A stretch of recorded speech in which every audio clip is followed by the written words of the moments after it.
Hi everyone, Namaste. So today we are going to start a new chapter.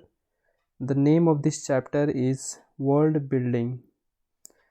So already we have covered three chapters, and obviously that was interesting, and we that was very in detail, and so that was interesting and in detail, and in a good way that makes sense, in a good sense, and that taught us very in a good direction. So without any further ado, let's start this chapter. So I think in this chapter we will start a sense of place, perspective, and research. Sorry, what I think. Obviously we're gonna start this. The world is a big place, but with knowledge, effort, capturing all of its sight and sensations in little rectangles can be a doubting challenge, and a willingness to go beyond the merely adequate. Your words can seem as powerful and vivid as any others, real or imagined. Suiting such details can make the difference between drawing a page in 6 hours or drawing it in 20. But for your readers, it can make the difference between knowing where your story takes place and being there. In chapter 1, we talked about one such opportunity for giving readers a sense of place, the stabilizing shot. You know, those big long shot panels that tell you where you are usually before zooming in to the protagonist. That one, for example. Well, if just telling your readers where the story takes place is your primary goal, you can probably get by with just one or two panels or straightforward, economically drawn stabilizing shots per scene. After that, it can be all medium shots, which usually requires less work than set drawing 100 700 leaves every time you want to put a tree in the panel. I mean, look at that thing. It's a squiggle for Pete's sake, but you know it's a tree based on the panel before. If on the other hand you you want more than just clarity and efficiency, you may want to consider some additional techniques.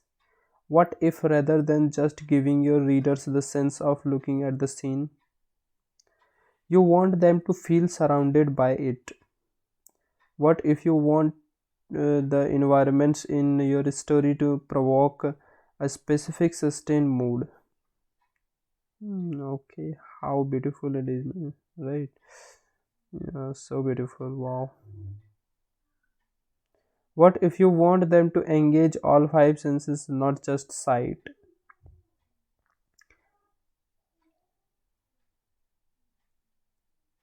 What if,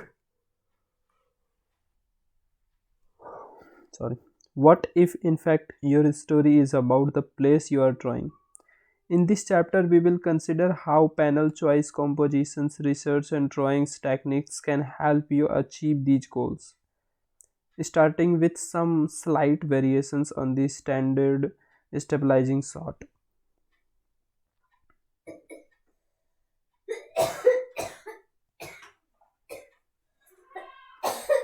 Compare the panel above to the first panel on page 160 and you might notice a few difference. Five difference including the expansions of the panel out to the page edges, knowing in the print industry as a bleed. Yeah, that one we have covered. Let me check 160. Go to the 160. Let me go to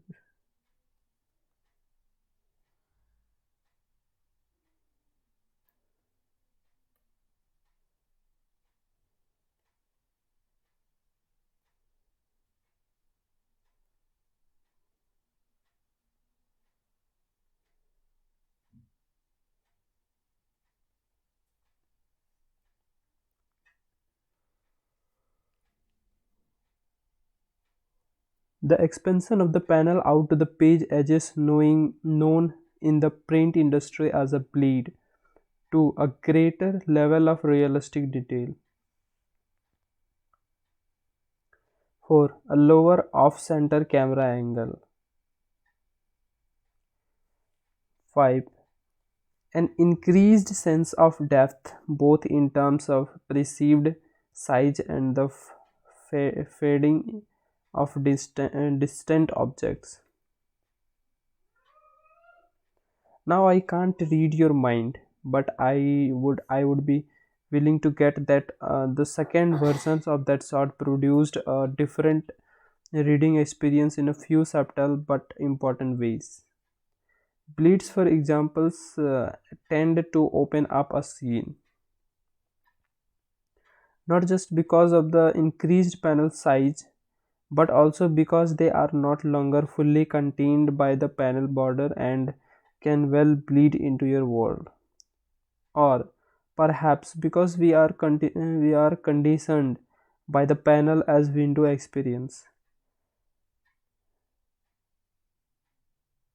And if a window frame has passed beyond our sorry, peripheral vision, it usual means we are through it. Adding realistic details and textures, if done well, can help trigger memories not only of the appearance of subjects, but also the way they feel or smell or sound, and help bolster a sense of recognition on the part of the reader. Silence has the effect of removing a panel from any particular span of time. Word balloons have a perceived durations of the panel they are in due to. Without that implicit timestamp which words provide, a silent panel doesn't end quite as crispy. And the effect of it can linger throughout a page. Silence also allows readers to step off the twin conveyor belts of the plot and dialogue long enough to let their eyes wander and explore your world instead of viewing it as nothing more than a passing backdrop. Giving readers that license to wander is also a byproduct of an off-center choice of frame. Such composition create a sense of entering a setting with a persons in it rather than meeting a person with a setting behind them. By not blocking us at the door, an off-center figure facing away from the reader can invite us to follow it more fully into a scene. Finally, an increased sense of depth and increase the received size of setting regardless of its size on the page, and with it the reader's sense of being surrounded by your world. The second version of our stabilizing source is a bit less efficient since it leaves out a world balloon which, if this was an ordinary comic story, would presumably have to go elsewhere.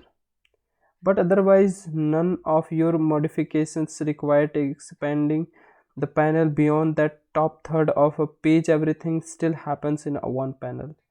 Suppose, however, that you have plenty of room to tell your story. Is there any reason to use multiple panels to stabilize the setting? One option is to split an opening scenes into fragments using aspect to aspect transitions, a technique popular in Japanese comics.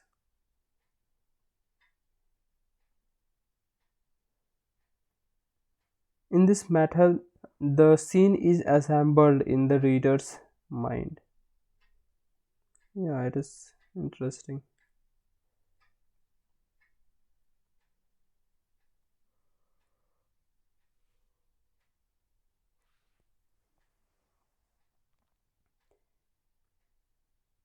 As 300-page graphic novels have become more common, some North American cartoonists are also starting to explore the potential of multi-panel and even multi-page scene setters in hopes of creating more powerful and memorable worlds. Here the reader experiences the world in much the same way that he or she would in real life. And that is what we want in our comic books. The readers experiences the world in much the same way that uh, that he or she would in real life. Looking around uptown, whatever catches the eye, one piece at a time.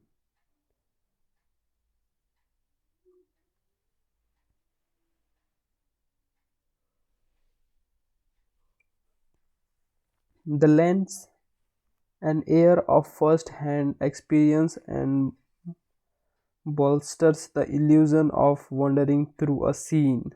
And when no one is in sight, as in the above page, your readers is free to form a personal relationship with your world even before your characters do. Multi-panel sequences also give you time to build a specific mood for your worlds, a process that takes time to accomplish in any storytelling medium. Another option is to treat every panel, picking picking picking the right approach for your story will depend on the that story's priority, as if it was an stabilizing sorts, and add wall to wall environmental details wherever possible.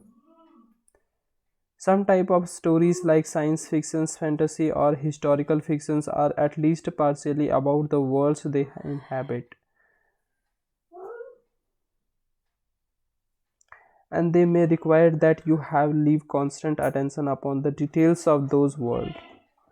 Stories about modern relationships, on the other hand, may only need their familiar everyday settings recreated once in a while they focus instead on an emotional landscape. Some types of comics don't rely on a sense of place much at all. Take the figure out of a lot of classic detail humor strips, for examples, and you will find no more than a new well placed lines. The backgrounds in such strips are relevant only so far as they give a context for what the characters are up to, after which they are the show. Though if the moment requires it, masters of the genre can still create a vivid setting. On the other hand, of the scale comics entirely about a place are a rarity, but a few innovative talents have tried it with some success. To make these worlds of your visual credible, you will need to tackle the subject of drawing scenes in perspective. It's a subject many artists find intermediate. Fortunately, drawing in perspective doesn't have to be all that hard. In fact, with the right approach, well, it can be a kind of fun. But I think it's the perspective drawing is not very easy, but If you are a digital artist, then you can, I think, make very easy perspective drawings, because you don't have to, you don't have to make uh, great your hand will be free that time. You can make the straight line forward and backward, and you can go in the detail, very detailed in your perspective drawing while making digital drawing. But in in your piece, it's a very difficult to draw the perspective. But also the experienced persons can draw. It's upon the practice, how how um, you experience in the art field of perspective drawing. The word perspective is most often associated with the horizon, lines, and vanishing points of Western perspective, but it can refer to any attempt to represent a 3D world on a 2D surface like this page. So, perspective is something like when you are making a 3D object in a 2D page. There are plenty of graphic devices that can indicate depth. Closer objects can overlap more distant ones. Overlap, size, fading, positions.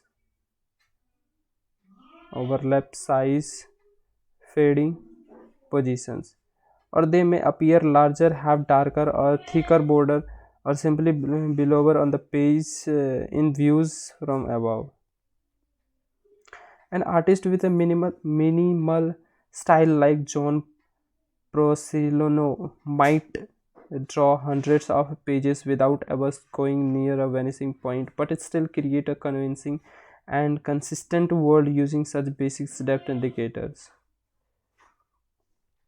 Some artists build their scenes on a slanted checkboards patterns where parallel lines don't converge, a type of perspective scenes in everything from Persian painting to games like the Sims.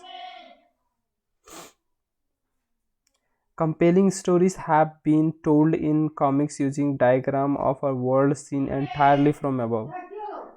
Biographic landscapes where the only indications of depth ways in overlapping, and using perspective that's always just a little bit warped. If your approach is consistent and the consistency of your story are interesting enough, your audience will probably accept whatever type of perspective you use. That said, if you want your world to look as real as possible, the conventional sense western perspective is the way to do it. I can't offer a full length course in the western perspective in this page. For that, I suggested David David Kayla's book on the subject. But there are some thoughts on how perspective and comics can work together. If you have taken a few drawings classes in school, or you have already read Chelse's book, you may already know some of the basics, such as objects on a plane converge with the distance, or how the horizon crosses figures at the same height as your eye level regardless of distance, or how circles compress to ovals when viewed from the side, and you might have some experience with applying. You and the kid are at the same eye height in the panel. So this is the one point perspective, and I have also some basic idea of perspective, not much, but I know a little bit. So this is the 1 point perspective, and this is the 2 point perspective, and 3 point perspective. But in comics, these elements have to coexist with the various choices and demands of writing with pictures: choice of moment, choice of frame, choice of image, choice of word, choice of flow. So these five things that we have covered in detail, very detail, in the, I think, in the chapter 2. So you can go there and then you can read. Comics pages are structures around you, people, objects, and words are placed on the page. So most panels begin their leaves as a collections of flat 2D elements, and it's only after those relationships are worked out that a grid is laid down and a more fully realized three-dimensional scenes start to emerge. So the first job of a perspective is to serve the layout of the page and enhance the story, and sometimes that doesn't leave much room for improvisation. In other panel, though the required elements are minimal and the latitude for improvisation is great, and that's when your imaginations can take over. Bold, bold building comics artists like Francis Moebius have demonstrated just how far that license to improvise can take a pace. Once a grid is in place, whole worlds can be suggested in just a few square inches of paper. The key is to let your imaginations work in the 3D space the grid suggests. Try it now. Stare for a while at the grid in panel 2. What do you see? Imagination and improvisation can help you with realistic scene as well as fantastic ones. But if you are going for a strong sense of realism, you will also need to do some research. If that sounds about as much fun as a root canal you are not alone. Lots of otherwise talented artists tend to skimp on research, especially when on a deadline, with predictably bland but passable results. But even a little extra effort in the research department can go long way. Good research may make the difference between a generic gas stations and one that connects with your readers' memories and experience, or between a run of the mill building and one myth character and credibility. Even when even when working in a minimal cartoony style, good research can help you find the essence of a locations. And thanks to the web, artist can now find photo reference on everything from adworks to genius in minutes. Till if you need to draw anything within driving distance, it can really pay off to get some on-site photos or even on-site drawings. Take some time to lose yourself in the environments you draw, and your readers will too. Want to know the secret of drawing great backgrounds? Don't think of them as backgrounds. There are environments, the place your characters exist within,